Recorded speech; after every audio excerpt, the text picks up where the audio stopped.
Kwehirweyo abaturage mu rukungano rw'umurundi gwa kabiri urutebekanisi w'aba Self Help Africa igitongore kitari cya gavumenti cyehireyo okurinda enyanja ya Bunyonyi. Urukungano rw'umurundi ogu ruteiresera mpango kurinda obuhangwa bwensi oteireho no kwegendesereza okutamu ebintu ebirikugushisha hamwe n'ebirikutahamu ubu barikurabira omu kuhabura abantu abaine amahoteri okwetantara okuguma banaga ebintu ebyakabi munonga amagara g'abantu hamwe n'enyamaishwa zirikutuura omu maizi abarikubyata omu nyanja ya Bunyonyi. Mberton Kwesiga ori chairman w'ebyobukugu hamwe n'okucondoza omu kakiiko akateirweho okurinda enyanja ya Bunyonyi ayorekire okwerarikirira ab'amahoteri gatari gamwe na gamwe omu municipality ya Kabare okuguhindura omuze okuguma nigashuka kasasiro mu nyanja niyemu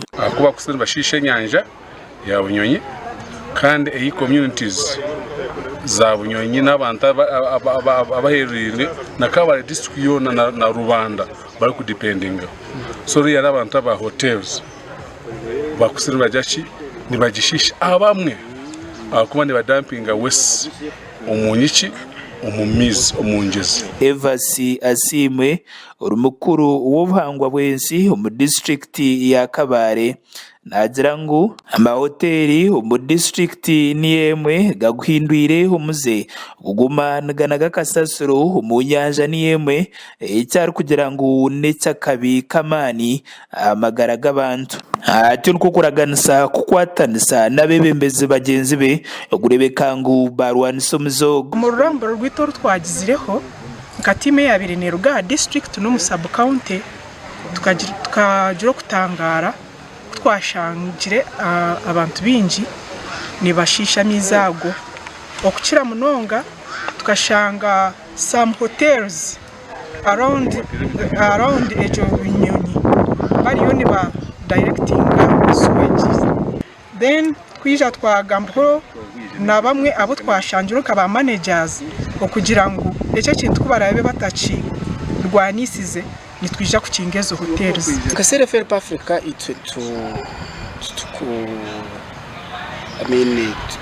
we are not policy implementers. Itomu gashobwe no kureba ngo twareta stakeholders twaba mobilizing kugira ngo discussing ibitero ho buryo kurango issues zo affecting enyanja zaba crest. Martin Tuyagenda uri umuhezi w'umujwekero w'umubembezi w'ihanga mu district ya Rubanda na waraganise kukwatanisa n'entekatekeje okurebeka ngu enyanja ya Bunyonyi yarindwa.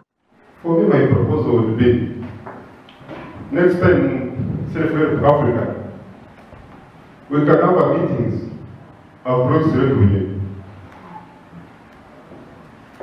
The stakeholders are willing to go there.